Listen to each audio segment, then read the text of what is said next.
Hello friends, எல்லாருக்கும் வணக்கம். இன்றைக்கி இந்த வீடியோவில் ஒரு சூப்பரான தோசை தான் பார்க்க போகிறோம். அதுவும் செம்ம டேஸ்ட்டாக இருக்கும். கண்டிப்பாக நீங்கள் இதை செஞ்சு பாருங்கள். வாங்க இது செய்கிறதுக்கு வீடியோக்குள்ளே போகலாம். இப்போ இது செய்கிறதுக்கு ஒரு பேன் ஹீட் பண்ணிக்கலாம். இதில் 1 டீஸ்பூன் ஆயில், நான் கடலை எண்ணெய் தான் எடுத்திருக்கேன். எண்ணெய் சூடானோன்னே 30 போல் பெரிய பெரிய பல் இருக்கிற பூண்டு,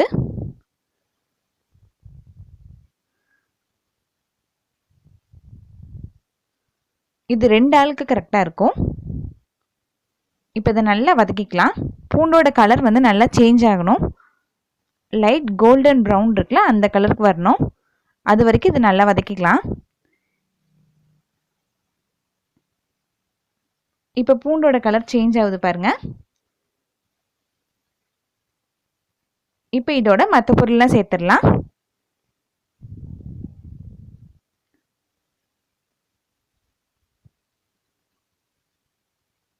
நாலு போல் வரமிளகாய் எடுத்திருக்கேன்.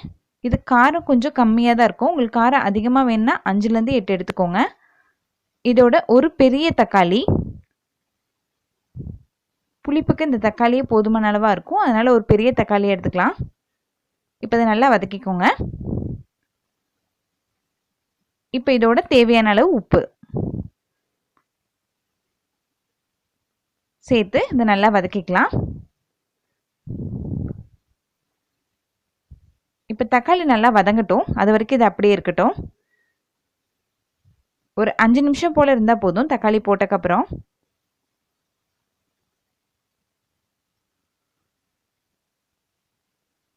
இப்போ பாருங்கள், தக்காளி நல்லா வதங்கியிருக்கு. இப்போ இந்த ஸ்டேஜில் ஆஃப் பண்ணிடலாம் அடுப்பை. இதை ஆற வச்சுருங்க. ஆறுனதுக்கப்புறம் இதை அரைக்க போகிறோம்.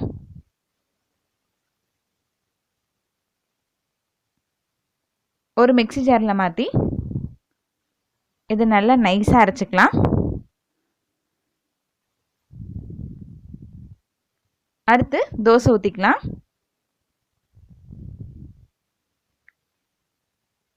இது ஒரு 6லேருந்து 7 தோசை போல் இது நம்ம சட்னி யூஸ் பண்ணிக்கலாம், அப்ளை பண்ணுற மாதிரி இருந்துச்சுன்னா.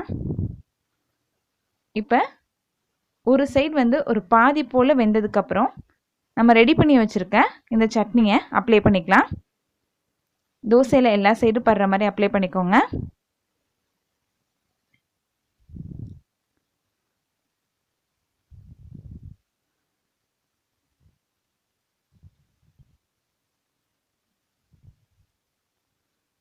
இப்போ எல்லா சைடும் அப்ளை பண்ணியாச்சு.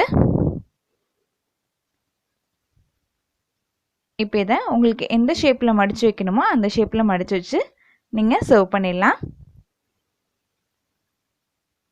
ரொம்ப சுலபமானது, ஆனால் டேஸ்ட்டு சூப்பராக இருக்கும். ரொம்ப சிம்பிளாக செஞ்சு முடிச்சிடலாம்.